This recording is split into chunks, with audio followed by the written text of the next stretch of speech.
lycée technique. waaw lycée technique bi yàlla dafa dogal tey xaatim nañu benn convention boo xamante ni dina dox ci fukki at ak juróom renouvelable tacite et yàlla dafa dogal aussi tamit ñi ngi xam lycée technique bi ci suñu benn dirigeant bu nekk Avenir Football Club dëkk Thiès maa ngi bitim réew mu woo ma téléphone ne ma li ngeen di wër Thiès la am na lu mu wane xol wax na deret wax na parce que Thiès la dëkk mais aussi bi xol waxee deret wax bi ñu yegsee Thiès fekk nañ fi lam doon wax donc dugg na ci critères yi nga xamante ni ñun loolu lañ doon wër. li ñu fi fas yéene def mooy def fi benn complexe sportif de dernière génération boo xamante ni tey dëgg-dëgg dañuy ñaan yàlla mu nekk loo xamante ni xëj na tamit ku ko gis sa xol dina set. waaw bu jàmbaar ak bu génération foot waxoon nañ ko ci beneen jotaay dañ koy waxaat tey ñooñu référence lañ ci football ñooñu référence lañu en terme d'infrastructure donc du ñu mun lu dul topp seen ginnaaw jàng ci ñoom mais nag leneen li nga xamante ni tey yàlla boole nañu ak ay nit ñoo xamante ni am nañu xarañ bi am nañu xam-xam bi am nañu métier bi nekk ci ay club yu mag yu mel ni ay Lens nekk fa 30 ans étant président tey yàlla dogal na xëj na ñooñu dinañ indi un plus bu ñu leen amul. tey composant projet bi lan la ak ñaata millions ngeen ci def. waaw composant projet bi ñi ngi ko xayma ci 700 millions. waaw xaaj bi nag yàlla dinañu dimbali jiiru at war nañu defar xaaj bi. ay terrain gazonné la. dina am ci convention bi niñ ko liiree niñ ko waxee ñun dinañu jéggi lool. ci kàttanu yàlla suñu borom am na lu officiel mais am na lu officieuse parce que ci convention bi dañu wax ñaari terrain synthétique mais ñun dinañ dem au-delà de ça lu tax ñuy dem au-delà de ça dinañ def ñaari terrain synthétique mais dinañ teg ñaari terrain naturel parce que boo xoolee tey Sénégal amatuñu terrain naturel et malheureusement pour les gamins parce que tey xale yi fi jóge yëpp di dem bitim réew danañ fa fekk gazon synthétique mais liñ koy utiliser bariwul ci terrain naturel lañ koy gën di utiliser tey di nga yóbbu xale mu dem bitim réew balaa muy adapté wu par rapport aux conditions yi fa nekk day jël temps et le football du haut niveau temps bu ñuy perte amu fa. seen concept bu bees bi aussi buy sport ak ci da ngeen xalaat. waaw damay dellu si tuuti parce que dafa xel des fois dafay fattu surtout que bu xool seddee dafay am yooyu fàtte parce que démb rek maa ngi toog def séance de travail ak proviseur ñuy waxtaan ba xam-xam génn foofu sànq junj na ko mais loolu tey yàlla dogal na amatul Sénégal des techniciens yoo xamante ni tey capable nañu am nañu xam-xam bi am nañu xarañ bi pour mun a def gestion wu gazon naturel. école bi nag lycée technique la professionnel donc xëj na loolu ci kàttanu suñu borom incha allahu rabbi léegi buñ ci jógee danañ ci liggéey teg ci ay jéego ba mun a indi ay professionnels yoo xamante ni dinañu former xale yi dëkk ci suñu réew ñu am métier boobu ba dootuñu jéggaani ci àll ba di ko wuti. juste dernière question suñu waxee ne privé mu ngi ñu investir ci biir lycée bi beaucoup vont se poser des questions nan ngeen fas yéenee ànd est-ce que duñ ko wala.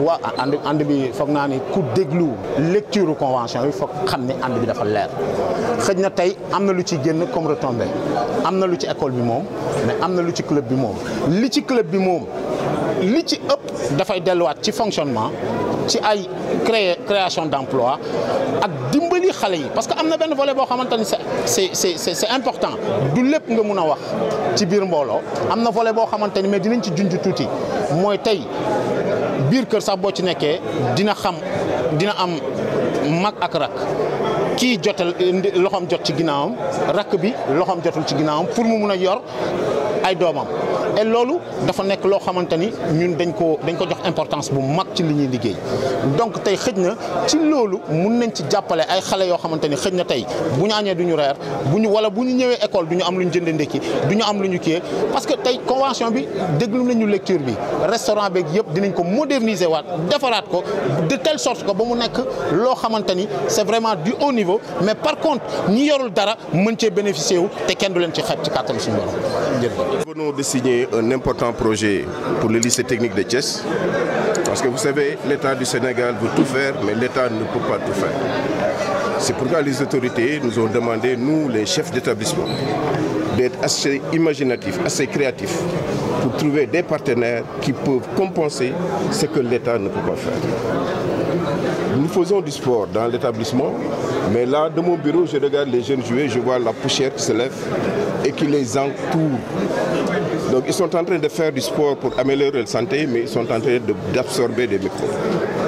Donc si aujourd'hui, si on peut avoir dans le lycée 2 terrains gazonnés synthétiques et 2 terrains gazonnés naturels, plus des infrastructures pour la musculation, je pense qu'on a beaucoup gagné pour ces jeunes. Donc c'est pourquoi nous sommes engagés dans ce partenariat qui permettra à nos jeunes de bénéficier de ces infrastructures de dernière génération, mais aussi qui leur permettra d'améliorer l'enseignement de l'éducation physique dans l'établissement. M. Fall a parlé tout à l'heure des métiers du sport. Nous sommes une structure de formation professionnelle et technique. Nous devons former là où il y a des niches d'emploi. Il l'a dit, au Sénégal, nous le constatons, c'est désagréable. On ne peut pas disposer d'un stade qui fonctionne pendant 10 ans avec son gazon. Tous les stades du Sénégal ont leur gazon déprimé parce que ce n'est pas entretenu. Ce n'est pas entretenu parce qu'on n'a pas formé de techniciens performants capables d'entretenir ce stade. Nous nous engageons dans le cadre de ce partenariat à travailler avec nos partenaires, avec leurs partenaires en Europe, pour pouvoir former des jeunes Sénégalais capables d'entretenir tous les stades du Sénégal, de telle sorte que les gazons installés vont durer autant qu'il faut. Nous allons aussi dans d'autres métiers, les métiers du sport, les métiers d'entraîneur, les métiers de préparateur physique, les métiers d'intendant. Il y a beaucoup de métiers sur le sport qu'on peut développer dans un centre de formation. Je pense que dans le cadre de cette collaboration, nous pouvons travailler sur tout ça et sur le Sénégal, ce sont les jeunes Sénégalais qui vont en bénéficier. Voilà, jërëjëf ci teew bi ñu teew fii tey et di samp projet bi nga xam ni moom mooy permettre que lycée technique de Thiès am ay infrastructures sportives de dernière génération. Loolu yëpp dañ koy def ndax suñu état suñu ministère de la formation professionnelle de l'artisanat daf ñu demander ñun chef d'établissement ñu imaginer avec des partenariats nu ñu mën a indi ay ressources yi nga xam ne état mun. C'est dans ce cadre que lañu lëkkaloo ak équipe bi nga xam ñoom lañu Avenir Foot bi nga xam dañu bëgg def une académie de football ñu accueillir leen suñu lycée parce que am nañ espace bi. suñu ñëwee ñoom dinañ jàngal xale yi football pour que ñu am ay Sadio Mané mais ñun dinañ ci mën profiter ba suñu xale yi di pratiquer sport dans les règles de l'art parce que nañ ko def ci infrastructure yoo xam ni poussière bi ñu doon naan dootuñu ko naanati ndax ci gazon lañ koy def donc mu nekk loo xam ni dina jëriñ apprenants yi parce que lépp li ñuy def yëpp ndax pour suñu élèves yi tax. Et di ci jàngat leneen ndax mën nañ ci profiter aussi ak infrastructure yi ak experts yi fi nekk nga xam ne mu am ay experts yi même jógee Europe di ñëw jàngal xale yi sur les métiers du sport. biñ ci gën a wax mooy kuy préparer gazon parce que xam nañ ni Sénégal waa lycée technique la lycée technique de formation professionnelle maanaam profession bu nekk war nañ ci mën former donc mën nañ fi former ay arbitres maa ngi jàkkaarloog monsieur Konaté donc mën nañ fi former ñoo xam ni ñooy entretenir gazon parce que suñu gazon yi dafay yàqu parce que duñ ko entretenir mën nañ indi moyen teg indi ay nit ñuy ñëw di dindi seppi mais duñu ay professionnels u gazon il faut ñu former ay professionnels yoo xam ni gazon la ñuy xam gazon la ñuy mën suñ leen tegalee gazon dinañ ko téye pendant 10 ans loolu rek exemple la boo xam ni mën na génn ci partenariat bi nga xam ne en tout cas ñun ñëpp ñu ngi si yaakaar ay yaakaar nañ ni xale Thiès dañ si jëriñoo ay at yi at. Très grands joueurs sénégalais qui ont joué à Lens. Mais je suis venu, je suis revenu, je suis venu une troisième fois et c'est parti aujourd'hui. C'est parti parce qu'on va faire des choses qui vont être extrêmement fortes. On va investir d'abord pour le club de Dakar ici auprès du lycée, mais on va investir aussi pour tous les gamins. J'entendais tout à l'heure monsieur le proviseur qui parlait de Sadio Mané.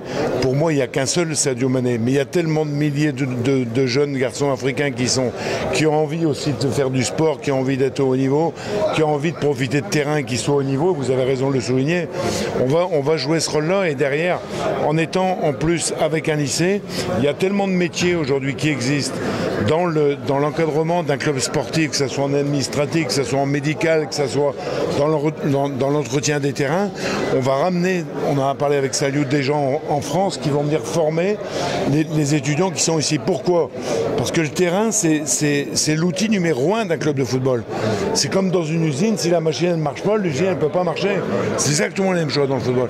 Et aujourd'hui, on va essayer de faire le maximum, d'aider et grâce à nous un peu, que les gamins soient super contents et on aura rempli notre rôle. Moi je suis super content qu'on ait signé cette convention aujourd'hui. Comme l'a dit Saliou tout à l'heure, maintenant on a parlé, on a écrit, maintenant il faut bosser, c'est ce qu'on va faire parce qu'on est des travailleurs. Le délai du projet, le délai d'exécution du projet. Pardon? Le délai d'exécution du projet. Écoutez, je vais pas vous mentir. Si on pouvait l'avoir fait hier, je lui casse les pieds tous les jours pour dire comment ça avance, et je peux vous assurer que je suis énormément embêtant dans ces cas-là. Donc on va essayer d'aller le plus vite possible, mais le faire correctement, le faire en respect avec le lycée, parce qu'on est partenaire aujourd'hui, le faire en respect avec le pays, le faire en respect avec les lois juridiques du pays, mais on va essayer d'aller le plus vite possible, parce que quand on a dit aux enfants qu'on allait monter des infrastructures comme celle-là, vous croyez qu'ils ont envie d'attendre pendant 5 ans? Et je vais vous dire un truc, vous le répétez pas. Moi j'ai 65 ans, je vais pas attendre 70 ans pour que ça soit fini. Hein. On est bien d'accord? Vous avez dit tout à l'heure que vous n'avez plus de challenge, mais apparemment ça devient un nouveau challenge. Non, mais vous croyez que j'ai plus de challenge, mais je suis quelqu'un rempli de challenge. Que ça soit avec les gamins en France défavorisés, que ça soit, je travaille aussi avec des Américains qui montent un centre de formation aux États-Unis, vous voyez. C'est assez varié, je m'occupe je suis quelqu'un, je suis toujours en route. Mais ce challenge-là, il me tient à cœur, parce que ce challenge-là, il s'inscrit véritablement avec la jeunesse.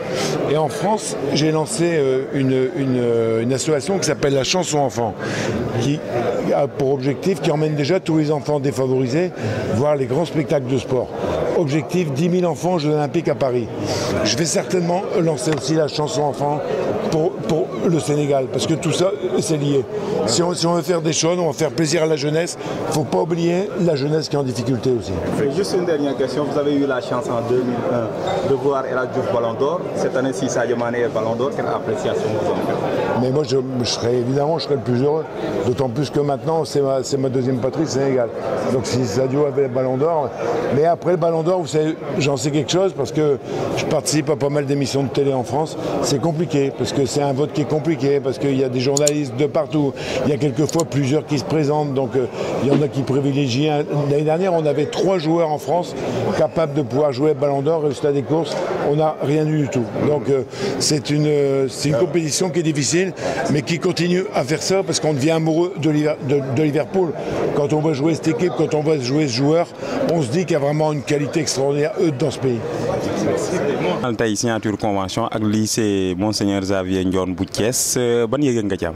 yëg-yëg bi moom mooy di kontaan rek si confiance bi Saliou Fallam si man parce que man ak Cheikh Raoul ñoo dox ñëw ba fii benn bëccëg nii rek ñu xool lycée bi photo ko ma envoyé ko depuis France moom mu am si man confiance tax mu ñëw déplacé wu ñëw Thiès bi mu ñëwee li ma ko wax lépp mu gis ko tey yàlla sottal ko tey loolu maa ngi si kontaan bu baax a baax a baax waaw. convention bi buñ ko déggee nam ngeen fee def liggéey bu am solo buñ ko doon xayma ci koppar naka la toll.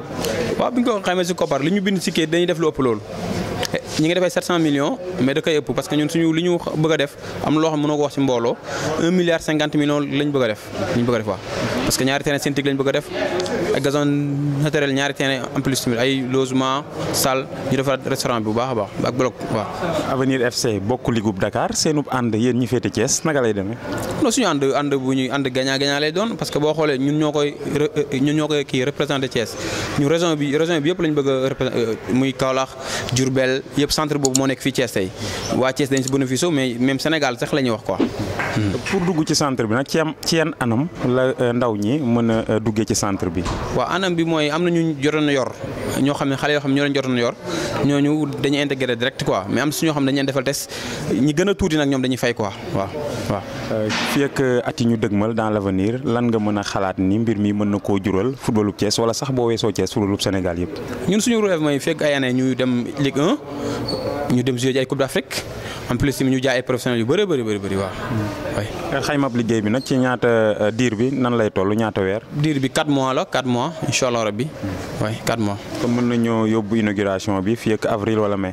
waaw incha allah rabbi waaw loolu lañ prévoir bu si benn ndog-ndog amul daal loolu lañ prévoir pour l'instant daal. ñu gis ci contrat bi ne at mu njëkk mi daal siife ngeen ni genn wàllub liggéey bi dina noppi. waaw genn wàllu liggéey bi dana noppi waaw. loolu lañ bëgg gennoo liggéey bi dañ ñëpp te ñun moom bokkuñoo ñi nga xam ne dañuy wax rek ñun dañuy liggéey lu bëri wax lu ndaw waaw ñun loolu la ko. jërëjëf merci beaucoup Raoul.